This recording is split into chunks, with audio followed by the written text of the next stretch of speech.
vous propose d'essayer de faire un petit exercice ensemble, donc la même chose, mais l'idée c'est que vous fassiez pause dans la vidéo pour essayer de le faire tout seul avant que je résolve l'exercice. Donc première étape, est-ce que vous pouvez écrire l'équation moléculaire de la réaction entre le nitrate de cuivre et le phosphate de sodium? Donc c'est le moment de faire pause dans la vidéo. Donc là j'imagine que vous avez fait pause et que vous avez essayé tout seul, et donc je vais écrire l'équation moléculaire avec vous.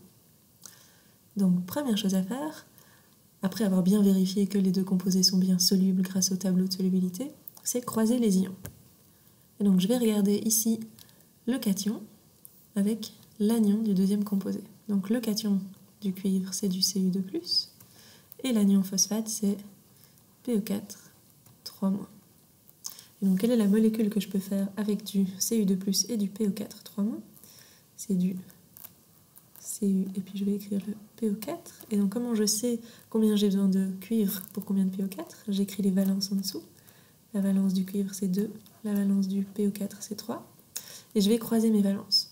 Donc la valence du PO4 c'est l'indice du cuivre, donc j'ai besoin de 3 cuivres.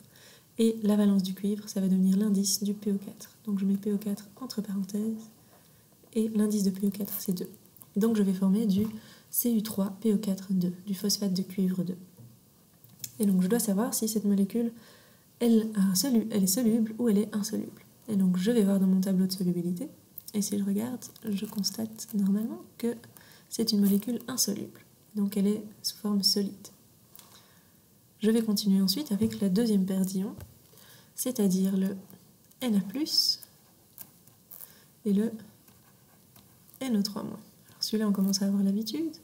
Quelle est la molécule que je peux former? Ça va être du NaNO3. Donc le Na a une valence 1, NO3 a une valence 1. Donc l'indice du sodium c'est 1, l'indice du NO3 c'est 1.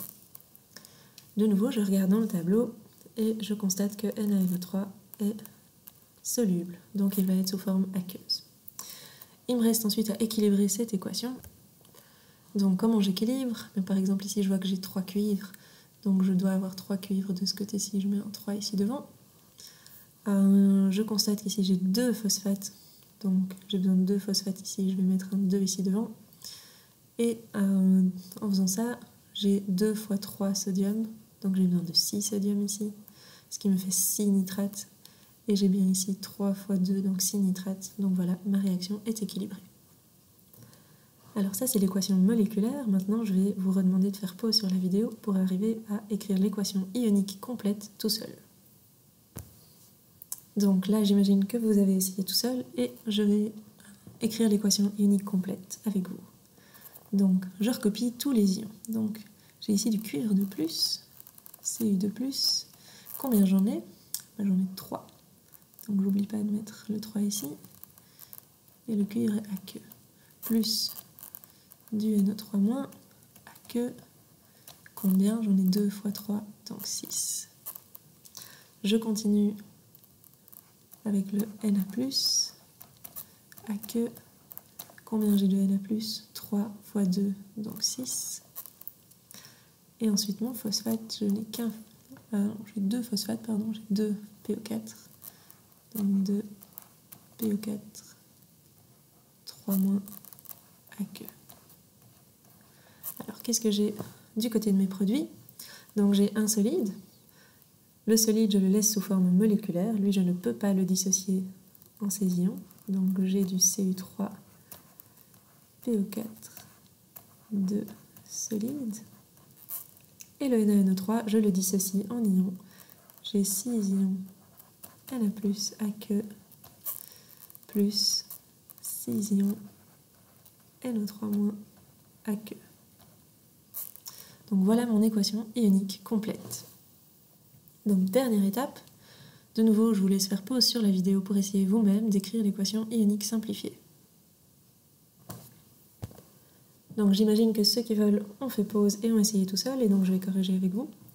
Donc pour écrire l'équation ionique simplifiée, je vais simplifier les ions qui sont présents dans les réactifs et dans les produits. Donc je trouve ici 6 NO3- dans les réactifs, et j'ai ces mêmes 6 NO3- dans les produits. Donc je vais pouvoir les simplifier.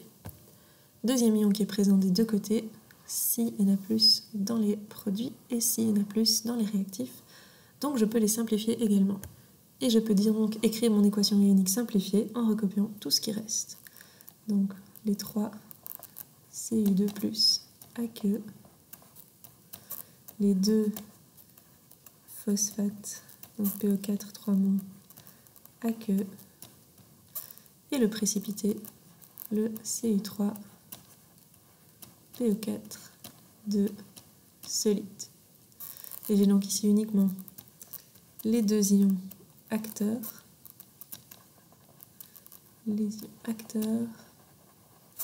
et j'ai simplifié ici les ions spectateurs qui ne servent à rien dans la réaction globale.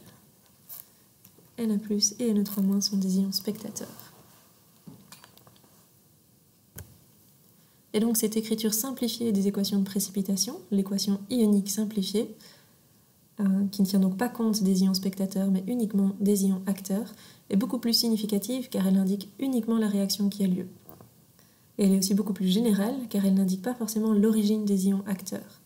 Donc le Cu2+ et le phosphate peuvent provenir du nitrate de cuivre et du phosphate de sodium, mais ils peuvent aussi provenir d'autres molécules, d'autres composés de départ, et faire exactement la même réaction.